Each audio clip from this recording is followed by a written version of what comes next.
सोचिए, आप 10,000 फीट की ऊंचाई पर उड़ते हुए एक विमान में बैठे हों और अचानक नीचे सिर्फ काला अनंत अमेज़न जंगल हो और अगले ही पल विमान हवा में टूट जाए।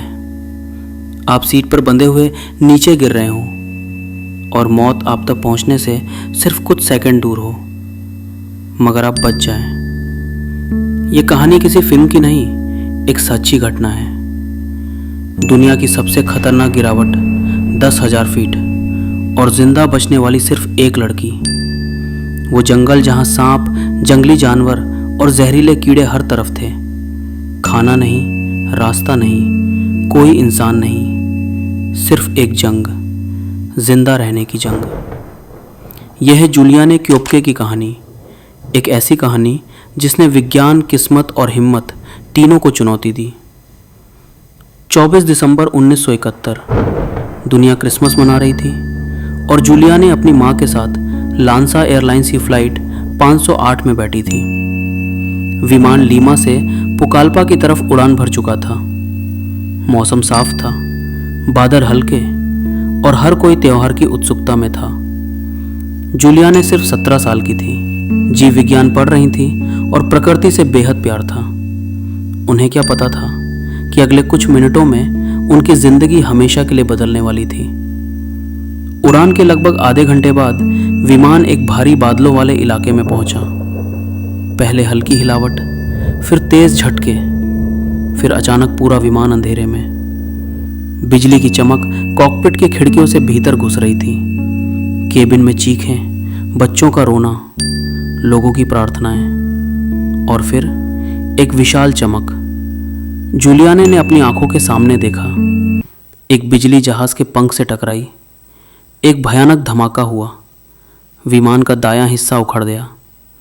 केबिन के अंदर तूफानी हवा का शोर भर गया। लोग अपनी सीटों से उछल रहे थे, मानो गुरुत्वाकर्षण ही खत्म हो गया हो। जूलियाने को महसूस हुआ कि सीट बेल्ट के साथ बंधा पूरा सेक्शन नीचे गिर रहा है। सब कुछ घूमने लगा। आवाज़ें बंद, बस हवाओं की सीटी और नीचे अंतहीन जंगल और फिर मौत जैसा सन्नाटा। जूलियाने बेहोश हो गई। कई घंटे बाद जब उन्होंने आंखें खोली तो आसमान दिखा। वो ज़मीन पर थी, मगर सीट अब भी उनके शरीर से बंधी हुई थी। हैरानी की बात, कोई बड़ी हड्डी नहीं टूटी थी। उनका कॉलर बोन टूटा था, शरीर पर गहरे निशान थे, मगर वो जिंदा थी। चारों तरफ सिर्फ जंगल, गंदगी, कीचड़ और कीड़े। ना कोई इंसान, ना किसी के बचने की आवाज़। वो पुकारती रहीं, पर जवाब सिर्फ जंगल की गूंज थी। जंगल जो बाहर से हरा भरा दिखता है, अंदर से मौत का जाल है, जहां हर पत्ती के पीछे कोई शिकारी, हर पानी की सतह के नीचे कोई खतरा। जूलियाने को अपने पिता की बातें याद आईं। अगर कभी रास्ता भटक जाओ तो पानी का रास्ता पकड़ो, वो इंसानी बस्तियों तक ले जाता है। कम उम्र में सीखा हुआ एक छोटा सा सबक अब उनकी जिंदगी का सहारा था। वो बहते पानी की आवाज़ का पीछा करने लगी, कहीं कीचड़ में धंसती। 11वें दिन वो लगभग बेहोशी की हालत में पानी किनारे लेटी थी। तभी उन्होंने दूर एक छोटी नाव देखी। पहले लीड्स लगा ये कोई भ्रम है, फिर आवाज़ें, इंसानी आवाज़ें। 3 स्थानीय लोग नदी किनारे पहुंचे और जूलियाने को देखा। कपड़ों की हालत, शरीर घावों से भरा, आंखों में डर और थकान। उन्होंने तुरंत इलाज किया और अगले दिन उन्हें अस्पताल पहुंचाया गया। जांच में पता चला 93 लोगों में से सिर्फ एक इंसान बचा था। वो थी जूलियाने क्योप्के। डॉक्टरों ने कहा इस ऊंचाई से गिरकर बचना लगभग असंभव है। कई वैज्ञानिकों ने इसे फिजिक्स और किस्मत दोनों का चमत्कार बताया।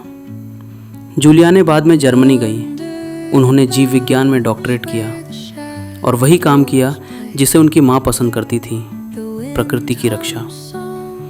उन्होंने अपनी कहानी दुनिया के सामने रखी ताकि लोग समझें कि डर और उम्मीद की लड़ाई में उम्मीद हमेशा जीत सकती है। 10,000 फीट की गिरावट, 11 दिनों का संघर्ष, दुनिया का सबसे घना जंगल और मौत की हर कदम पर मौजूदगी। फिर भी जूलियाने बची, क्योंकि हिम्मत कभी हार नहीं मानती।